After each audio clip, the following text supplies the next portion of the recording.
जैसे कि स्वागत है आपका हमारे YouTube channel hope of desert में।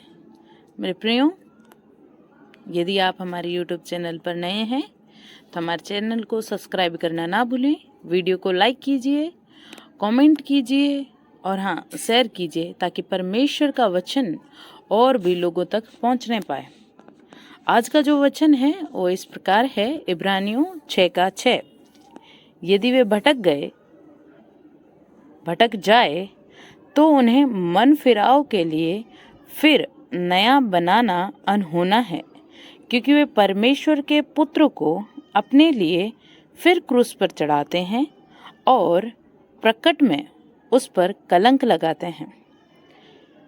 ये वचन इब्रानियों के पत्र 6:6 बहुत गहरा और चेतावनी देने वाला एक संदेश है।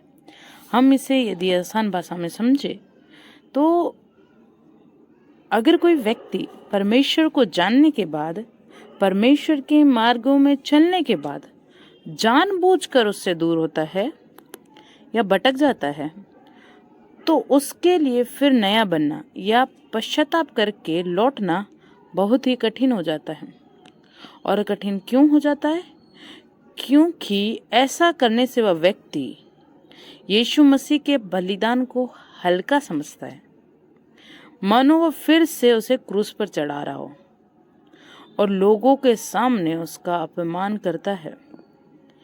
परमेश्वर हमें मौका देता है, लेकिन हमें उसके मार्ग पर स्थिर रहना चाहिए। बार बार जानबूझकर गलत रास्ता चुनना खतरनाक हो सकता है। सच्चे मन से विश्वास और जीवन में परिवर्तन बहुत ही जरूरी है। अगर हमसे गलती हो जाए या अगर आपसे गलती हो जाए तो पश्चाताप करें, परमेश्वर के साथ अपने रिश्ते को मजबूत रखें और आत्मिक जो जीवन है, आध्यात्मिक जो आपका जीवन है, उसे ढीला ना पड़ने दें। क्योंकि मेरे प्रियो,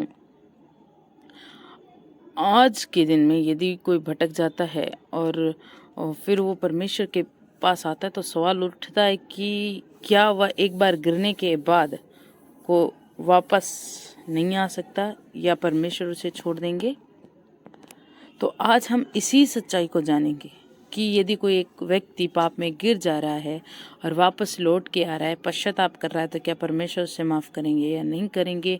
या यदि वो पाप में गिर जा रहा है तो परमेश्वर उसे छोड़ देते हैं या वापस उसके साथ में रहेंगे?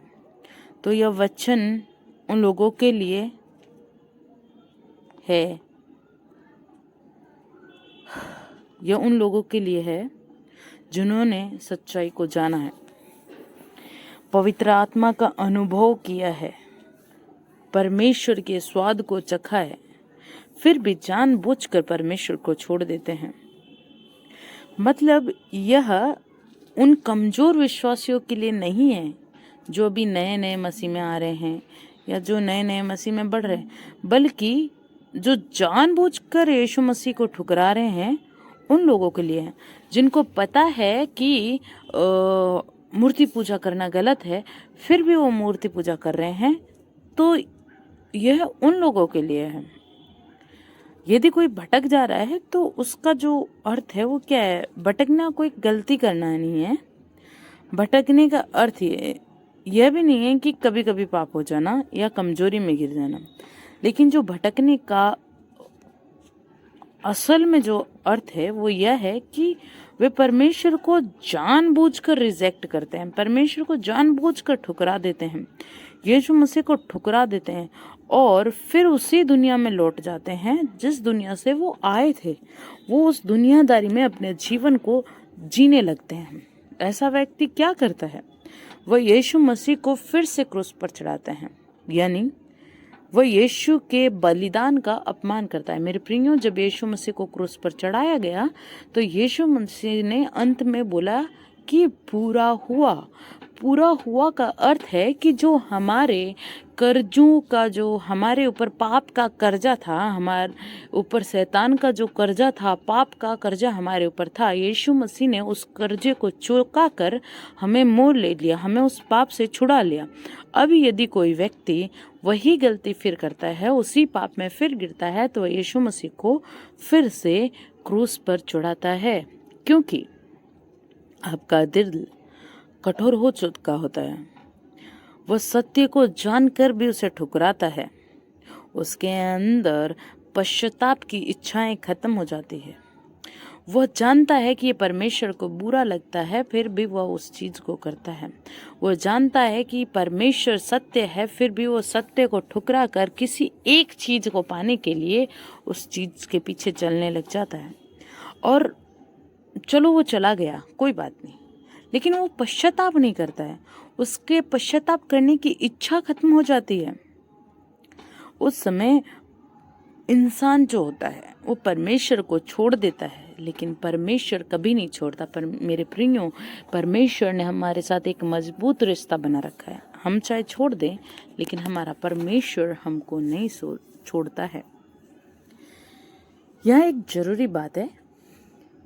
अगर किसी व्यक्ति के अंदर कभी भी पछतावा है, परमेश्वर की ढूंढने की इच्छा है, परमेश्वर को ढूंढने की इच्छा है, तो वह भटका हुआ नहीं है, क्योंकि सच्चा भटका हुआ व्यक्ति पछताता नहीं है। अगर आपके अंदर पश्चाताप है, अगर आप परमेश्वर के सामने रोते हैं, अपनी गलती मानते हैं, तो आप भटके हुए नहीं हैं। वहीं अगर आप गलतियां करके परमेश्वर से पश्चाताप नहीं मांगते हैं, आप परमेश्वर को नहीं ढूंढते हैं, तो आपके अंदर भटका हुआ जीवन है। आप परमेश्वर से दूर हो चुके होते हैं। ये आपके लिए एक बहुत ही चेतावनी है, बहुत बड़ी चेतावनी है कि यह वचन हमें डराने के लिए नहीं है, लेकिन हमें जगाने के लिए है। यह हमें एक सीख देता है कि हम परमेश्वर के साथ खेल मत करें, परमेश्वर के साथ खेले नहीं। हम जानते हैं कि हमारा परमेश्वर हमें क्षमा करता है, तो हम बार बार गलतियों को ना करें, हम बार बार अपने परमेश्वर के हृदयों को ना दुखाएं। मेरे प्रियो, यदि आप किसी से प्रेम करते हैं तो आप उस व्यक्ति के लिए कुछ भी करने को तैयार होते हैं, है ना? उसके लिए कुछ भी करेंगे, उसको आप दुखी नहीं करेंगे। उसी प्रकार हमारा परमेश्वर हमसे प्रेम करता है, तो उसे दुखी मत करें, उसके साथ गेम मत खेलें। आधा मन से परमेश्वर के साथ ना रहें, पूरे हृदय से परमेश्वर के साथ रहें। आप परमेश्वर की सच्चाई जानकर आप परमेश्वर को नहीं छोड़ सकते हैं, क्योंकि परमेश्वर हमसे प्रेम करता है। यदि आप परमेश्वर को छोड़ते हैं तो आप परमेश्वर को दुखी करते हैं, उसके हृदयों को ठेस पहुंचाते हैं। और आप में से हर एक व्यक्ति जिस वचन को सुन रहा है, कहीं ना कहीं किसी ना किसी तरीके से वो दुखी हुआ है और उसके हृदयों को ठेस पहुंची है। इसलिए परमेश्वर के हृदयों को ठेस ना पहुंचाए, क्योंकि जितना आपको बुरा लगता है ना, उससे कहीं ज़्यादा प्रभु यीशु मसीह को बुरा लगता है। परमेश्वर पूरा रीति से हमें प्रेम करता है। वो एक प्रेमी परमेश्वर है। वो आज भी हमें बुलाता है। आज भी जब हम गलती करते हैं, पाप में गिरते हैं, तो परमेश्वर हमको बुलाता है। परमेश्वर का वचन कहता है कि जो मेरे पास आता है मैं उसे कभी नहीं निकालूंगा। अगर आप गिर गए हैं, यदि आपने गलती कर दी है, पाप कर दी, उठिए, प्रार्थना कीजिए और वापस आइए। परमेश्वर आपको फिर से बढ़ाएगा, परमेश्वर आपको फिर से उठाएगा। याद रखें, गिर जाना, भटकना नहीं है, लेकिन जानबूझकर छोड़ना खतरा है। आज ही फैसला करें, परमेश्वर के साथ अंत तक चलूंगा। प्रभु आपको आशीष दे और इस वीडियो को, इस वचन को अंत तक बने रहने के लिए परमेश्वर आपको आशीष दे। हमारे वीडियो को लाइक करें, शेयर करें, कमेंट करें और हाँ, सब्सक्राइब करना ना भूलें। प्रभु आप सबको आशीष दे। सभी को जय मसीह की।